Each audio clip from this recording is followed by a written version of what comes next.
자, 시청자 여러분들 큰일 났습니다. 최근에 IMF에서 한국의 GDP 대비 국가 채무 증가 속도가 35개 선진국 가운데 1위라면서 한국의 경제 상황에 대해서 경고와 우려의 목소리를 냈다라고 해요. 그러니까 나라의 빚이 지금 우리나라의 빚이 너무 가파르게 빠른 속도로 증가하고 있다라는 거죠. 자, 최근 세계 각국의 그런 어떤 흐름, 트렌드들은 세계 각 선진국들의 경우 정부 재정의 역할을 좀 줄이고 나라를 건실하게 운영하려고 많은 노력을 하고 있습니다. 그런데 우리 한국만 유독 채무 비율이 가파르게 증가를 하면서 상승을 하면서 역주행을 하고 있다라는 거죠. 자, 그런데 여기서 잠깐 과연 우리나라 정치인들은 그러면은 일을 제대로 하고 있을까요? 안 그렇다라는 겁니다. 여러분들의 인내심을 오늘 좀 제가 강하게 단련시켜 드리겠습니다. 자, 한국 정치인들이 할 일을 똑바로 하고 있으면은 그거 대한민국 정치인들이 아니죠. 여러분들도 얼마 전에 민주당 의원인 고민정이가 나라 안에 곳간을 왜 자꾸 쌓아두냐면서 속편한 소리 하던 거 기억나실 겁니다. 뭐 사실 문정부와 민주당에서 저런 말을 하는 사람이 이 사람 하나뿐만도 아니죠. 거의 대부분이 저런 속편한 소리를 떠들어대고 있습니다. 자, 오죽했으면은 같은 문정부 계열의 인사인 홍남기 경제부 총리조차도 한숨을 쉬면서 의원님 지금 나라의 곳간이 비어가고 있습니다. 이렇게 한마디를 할 정도였죠. 일침을 놓을 정도였는데, 자, 그런데 지금까지 이거는 맛보기에 불과했다라는 겁니다. 고민정의는 그나마 정치인으로서의 체급과 영향력이 작기라도 하지, 이 사람은 장난이 아니죠. 문제는 이재명이라는 겁니다. 이 이재명은 알다시피 이제는 명실상부한 민주당 측의 대선 후보가 된 인물입니다. 만약에 어쩌면은 저 사람은 앞으로 우리 대한민국 전체를 지휘하게 될지도 모르는 그런 사람이라는 거죠. 자, 그런데 문제는 이재명이가 그러면은 반듯한 생각을 가지고 있어야 되는데 그렇지가 못하고 사상이 굉장히 위험하다라는 겁니다.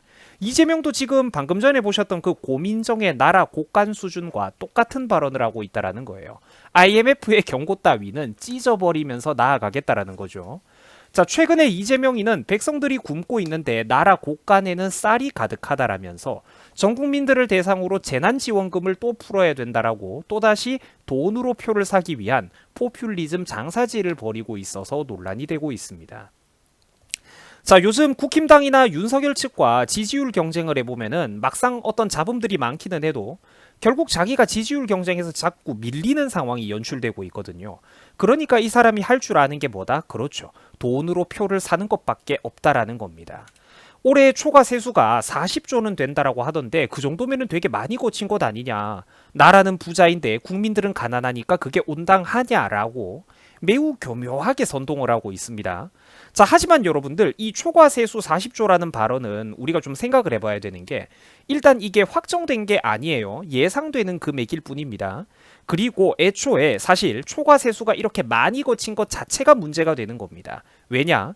애초에 저거는 수출기업과 국민들이 피와 땀과 눈물로 만들어낸 세금이 있기 때문입니다.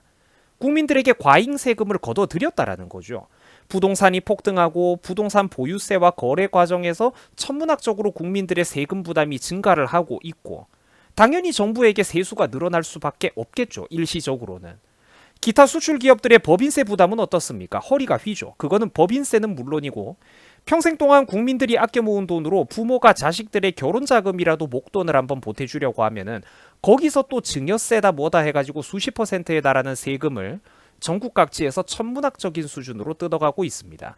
그렇게 마련된 재원이 바로 저런 초과 세수들이라는 거예요. 자, 그런데 더 큰 문제가 뭐냐면은 저 소중한 돈을 잘 못 쓰고 흥청망청 낭비해버리고 있다라는 게 문제입니다. 문정부와 민주당이 방만한 국가재정 운영, 작고 효율적인 정부가 아니라 크고 방만한 국가재정을 이렇게 운영을 해버리면서 재정 지출을 지금 눈덩이처럼 늘려놓고 있다라는 거예요. 그러니까 저 초과 세수가 몇 조다 해봤자 저 돈조차도 조만간 눈 녹듯이 어디에 제대로 써보지도 못하고 사라질 돈이라는 게 결정적인 문제점입니다. 자, 또 이재명은 자기 딴에는 다음과 같은 얘기를 했습니다. 없는 돈을 빚내거나 만들어서 쓰자는 것도 아니고 단지 초과 세수가 거친 그 재원으로 뭔가를 좀 해보자라는 것 아니냐, 이런 식의 주장을 펼치고 있어요. 자, 그런데 과연 이게 사실일까요? 이재명의 말대로 국가 나라 재정이 이렇게 쌀 곳간이 가득 차 있는 게 사실일까요? 아니라는 겁니다. 이거는 우리나라의 현실을 전혀 모르는 매우 경제에 대해서 아마추어적인 발언으로 지금 대한민국의 국가재정 상태는 다들 알겠지만 말이 아닙니다. 말이 아니에요. 실제로 같은 문정부 계열에서 일하고 있는 홍남기 경제부총리 겸 기획재정부 장관 역시도 깊은 한숨을 쉬면서 나라 안에 돈이 없다라고, 이대로 가다가는 우리 대한민국의 국가재정이 정말로 위험해진다라고 하소연을 하고 있는 상황입니다.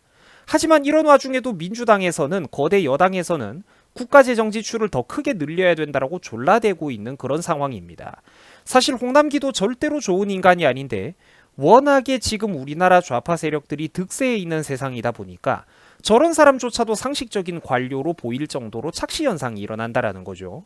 지금 우리나라 판이 그만큼 심각하고 위험하게 기울어 있다라는 겁니다.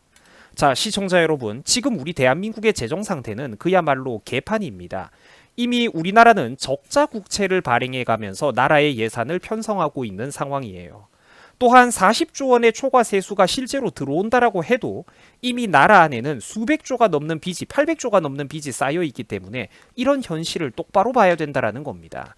이재명은 지금 아주 단순한 계산법으로 초과 세수가 40조 내 얼마네 이러니까, 와, 그렇게 큰 돈이면은 이런 사업도 하고 저런 사업도 하고 국민들한테 인기 얻을 수 있는 건 막 뿌릴 수 있겠다, 이렇게 단순한 생각을 하고 있는 모양인데, 자, 하지만 실제로는 생각을 좀 더 깊이 해봐야 된다라는 거예요.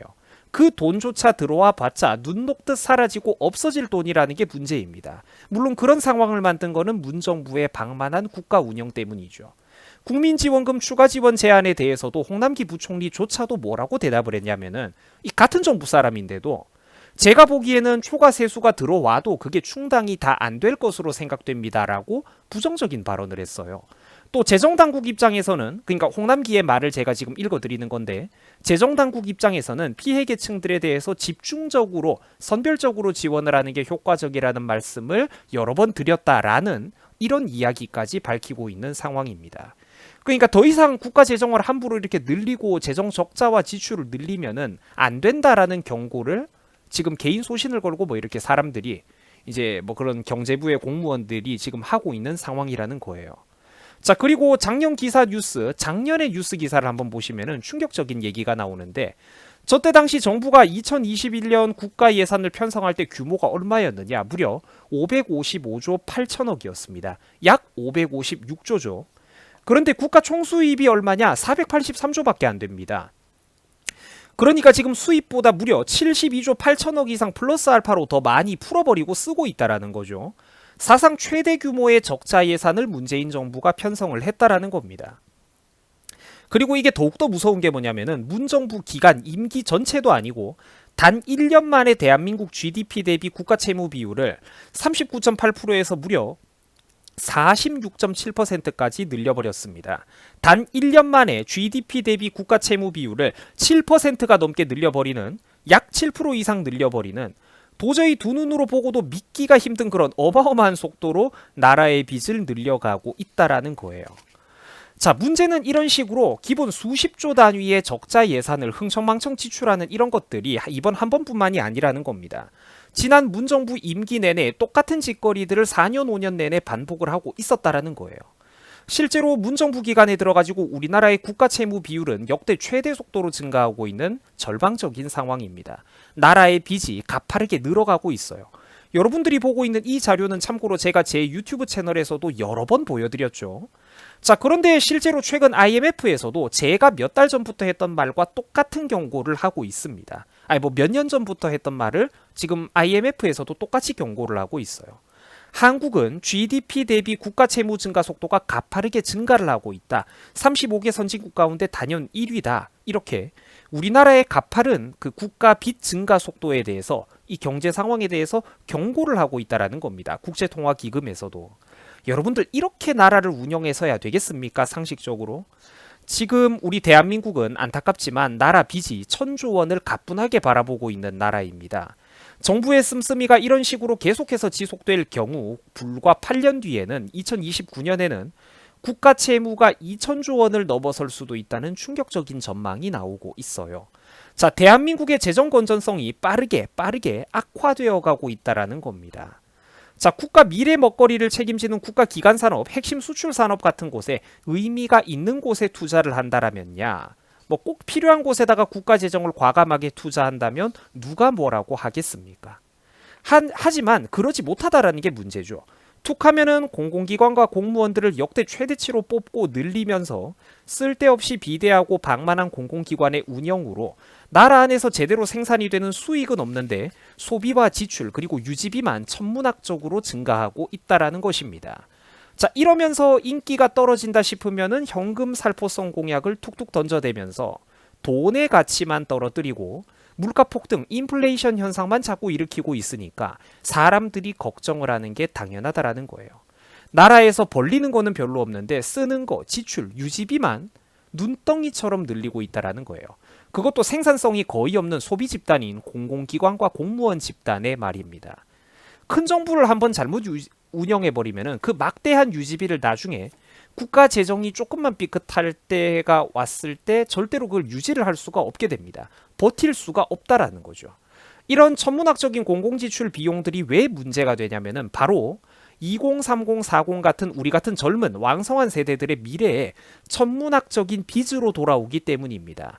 즉 세금 부담이 증가한다든지 여러분들의 월급과 그 자영업 사업 소득에서 세금이 증가한다든지 또 기타 각종 준조세 같은 것들이 늘어나고 건보료 같은 것들 또 이런 비용의 인상이라는 막대한 부담으로 우리 2030, 40의 미래에 막대한 이런 이제 부메랑으로 되돌아오게 된다라는 겁니다. 나는 빚지고 산 적도 없고 열심히 착실하게 살았을 뿐인데 남이 쓴 돈을 갚는 거는 우리가 전부 다 같이 갚아야 되는 기가 막힌 시대가 정말로 온다라는 거예요. 아니 이미 오고 있죠. 시청자 여러분, 제명이 형은 솔직히 합니다 여러분. 저 형님은 자기가 하고 싶은 거 진짜로 하는 사람이에요. 사람 기질 보면 딱 보면 아시잖아요. 그래도 대화와 설득이 좀 통하는 사람인지 브레이크를 걸 수가 있는 사람인지 아니면은 불도저처럼 자기 고집 한번 딱 잡히면은 그 길의 끝이 절벽 끝이라고 해도 버스를 끝까지 풀악셀을 밟아버리는 그런 사람인지 딱 보면 여러분들도 알잖아요. 대한민국 정치인들 중에서 이 사람보다 뭐 어떤 의미로든 강한 사람이 있습니까? 자기의 어떤 공약이나 확고한 어떤 철학을 이 사람보다 강하게 주장하고 밀어붙이는 사람이 대한민국에 있어요? 없다니까. 저 사람은 말 그대로 그 좌파 사상의 끝판왕입니다. 여러분, 젊은 우리 세대도 앞으로 한번 잘 살아봐야죠. 그래도 없는 형편에 열심히 내 집도 하나 마련을 해보고 열심히 회사 다니면서 월급도 벌어 모으고 또 조그만한 자영업이라든지 개인 사업이라도 열심히 운영을 하시면서 여러분들도 결혼도 하고 자식도 낳고 이 나라에서 그래도 한번 잘 살아봐야 되지 않겠습니까? 부디 좀 순간적인 감정이나 인터넷 밈 같은 데 치우쳐가지고 우리들의 미래를 우리 스스로 포기하지는 말았으면 좋겠습니다. 자, 여러분들 수고하셨습니다.